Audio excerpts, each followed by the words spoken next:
An inmate at the Virginia Department of Corrections, Red Onion State Prison. To accept this call, press 0. This is Randall Via. I'm currently serving 1,214 years for capital murder in Red Onion State Prison in Pound, Virginia, in the USA. This is my podcast, Red Onion Randy, and I hope you enjoy listening to me today. Today is a bit of a milestone for me. This is episode 100. That's a crazy number to think that I'm here, locked up in a supermax penitentiary, and I've recorded 100 episodes, or I'm in the process of recording episode 100 right now. And it's been a wild journey. It's been surreal. It's been enlightening. It's been eye-opening. Some of the episodes have been very difficult for me to talk about. Some of them have been funny. Some of them have they've been. And I think that's the coolest thing about it. As crazy as it sounds, the episodes have they've been. They've been there. They've been there for you. They've been there for me. I get people from around the world who write to me. They reach out to me either through regular mail or through JPay and emails and everything. And it's crazy to think that I've had an impact on people's lives in a positive manner. I'm used to impacting people by hurting them. That was my childhood. That was my teenage years. That was my 20s and a small part of my 30s. I didn't have a positive impact. I had a negative impact. I mean, I'm a murderer. I've slit dudes' throats since I've been in prison. I don't even know how many fights I've been in. I've done nothing but hurt people. I've done nothing but be useless and a waste to society. But yet here I am in my 40s, and all of a sudden I'm helping people. Like, that's crazy to me. That's pretty wild. And now I actually have a toll-free number set up, because what I want to start doing, and along with my producer and my executive producer and everything, Michael and Guinness, is we got these numbers set up. They're toll-free. As a matter of fact, I'm going to go ahead and give the numbers out now. If you're in the U.S., you call 1-888-524-1932. If it's an international call outside of the U.S., you dial +1-888-524-1932. Now, like I said, it's a toll-free number. If you have a question, you just dial that number, and you'll hear me introduce you to what's going on, and then you ask your question or you leave your message. And if it's a question that I can't answer, and I don't see why I wouldn't be able to, we want to start doing episodes to where I start answering listeners' questions. So you'll actually hear your voice on the podcast saying, hey, this is John Q. Smith from wherever, and I got a question about this, and then you'll hear yourself answer that question, then I'll come and I'll actually just answer your question on the podcast. We think that would be a pretty cool, a way for us to interact a little bit more. Yeah, I've spent about 75 to 78% of my life behind bars, juvenile and adult. There's so much more to me than just being in prison. There's so much more to me than just being violent, hurting people. Now I'm actually helping people. I have a buddy from Helsinki, Finland. His name is Antti. And he's a really cool dude. And he kind of grew up the same way I did. His father was very abusive. He grew up poor. He grew up with just violence surrounding him. He grew up angry and upset and hurt. So when he became a teenager and started to become an adult, 18, 19, 20 years old and everything, he did what most guys do when they're hurt and they're in pain. He started drinking. He started doing drugs. He started fighting because he was hiding. He was escaping from the pain and the hurt and the misery in his own life. And it didn't work because that pain and misery, it's a part of you. So wherever you go, it follows you. You know, and he didn't realize that. So time went on. In his 30s, you know, he met this woman named Laura. She was a good woman, and they fell in love. And she told him straight up, look, I've got a father and brothers in prison. I'm not going to marry a man who's going to prison. You know, get your damn act together, or we're going to go our separate ways, because I'm not going to do this to myself. So he was like, okay, and he did, you know, for a little bit. And then, you know, they had kids and everything, and but he never really changed. Like, he never really appreciated or understood or knew what he truly had. And he had some bad things happen. You know, one of his kids had come down with a sickness. You know, Laura's sister had died. His mom had a stroke. And, like, this was kind of all in a 1 to 2 week span. And he's like, man, you know what? Screw this, man. I can't do it. It's too tough, man. And he started to slide back into what he was. And his and Laura's relationship it crashed. I mean, it fell out of the damn sky like an airplane. And he said that he watched the documentary, and that I had said, you know, most guys in here, they want to go home. They want to find some way of being multimillionaires. They want this hot girl with this big ass. They want these fancy cars, and all I just want to be married. You know, I want a family. I want a house, dog, kids. You know, that's all I really want out of life. Like, I don't need to be famous. I don't need to be rich. I just want the good things. I want the important things in life.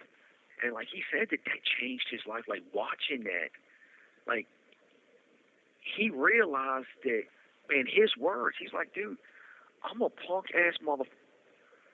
You know, I'm out here. I got everything this man wants, and I'm just pissing it away because my life is hard, because my life is difficult.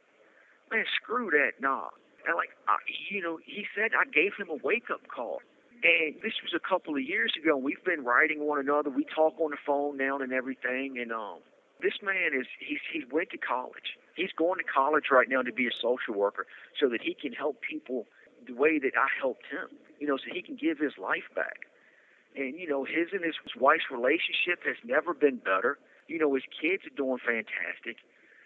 That's crazy to me. Like, I'm actually having a positive influence on somebody from Helsinki, Finland, on the other side of the world.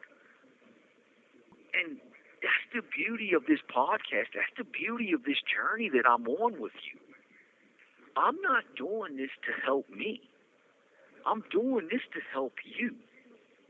And, you know, I've had numerous people from around the world write me and tell me that I've done the same for them. You know, that they love listening to my stories. You know, that they share my stories with their family, that they share my stories with their teenage children who are getting in trouble.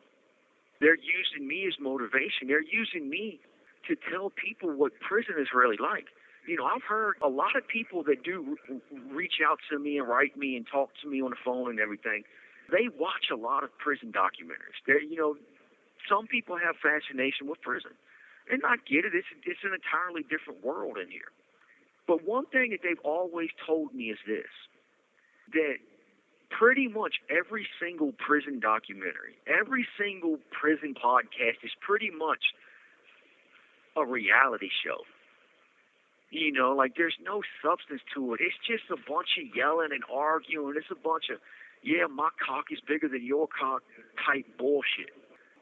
Okay, yeah, but like they always say the one thing about the documentary that I did, that it was stark. It was harrowing. You know, like, it really gave them a wake-up call. Like, it was like they really saw prison for the first time as what prison really was. And I'm glad that I'm able to do that. I'm able to give that to people because it is helping people. It's helping people to turn their lives over. I've had criminals reach out to me, guys who had been in prison before, guys who were just criminals. They hadn't really been in prison. Maybe they'd done some jail time, or, you know, maybe they haven't even been caught for some stuff. And they reach out and they say, hey, look, man, dude, you changed my life. I quit breaking the law because of you. I quit committing crimes because of you. I quit doing drugs because of you. I quit being an alcoholic because of you. And that's what my podcast is doing to people. It's changing people's lives. So, yeah, I'm a lot more than my past.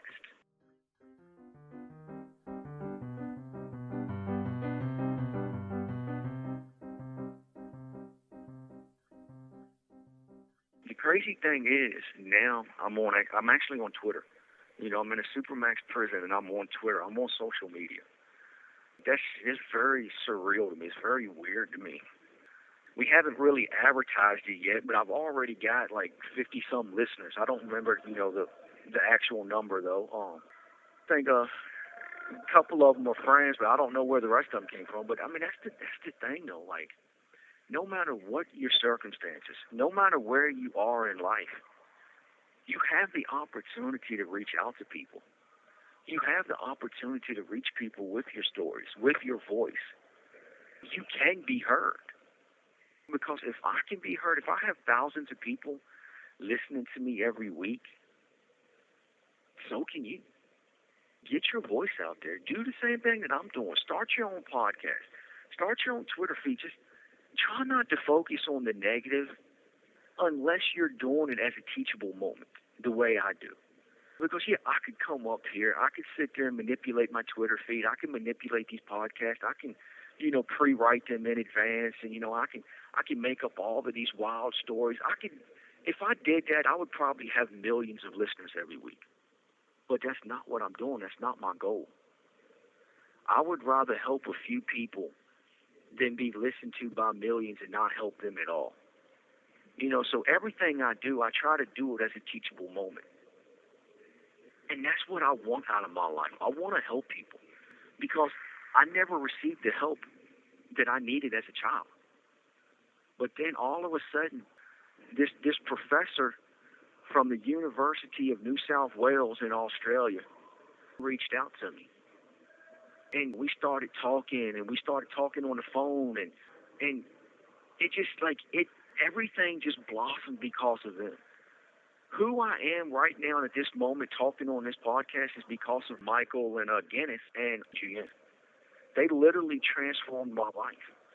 I was already on the path for rehabilitation. I was turning my life around. I was doing good. I'd already started the process, but because of them two, they've helped me in ways that I can't even fully recognize yet. It's going to be one of them things that I'm going to have to look back 5 or 10 years from now with hindsight. And as we all know, hindsight is 20/20. They gave me this opportunity. They allowed me to help people. They allow me to put my voice out there. They go through a tremendous amount of effort, and they don't get nothing for it other than the satisfaction of helping me. And it's been a friendship that is, I can't even really put it into words. Like, it's magical. It's something. You have 1 minute remaining. I never really thought I would have friends like them. But this has been Rena and Randy. I hope you enjoyed listening to me today. For those of you who listen to me on Apple Podcasts, I'd appreciate it if you would review me and rate me, preferably 5 stars, but I'll take whatever you give me. Take care. Stay safe.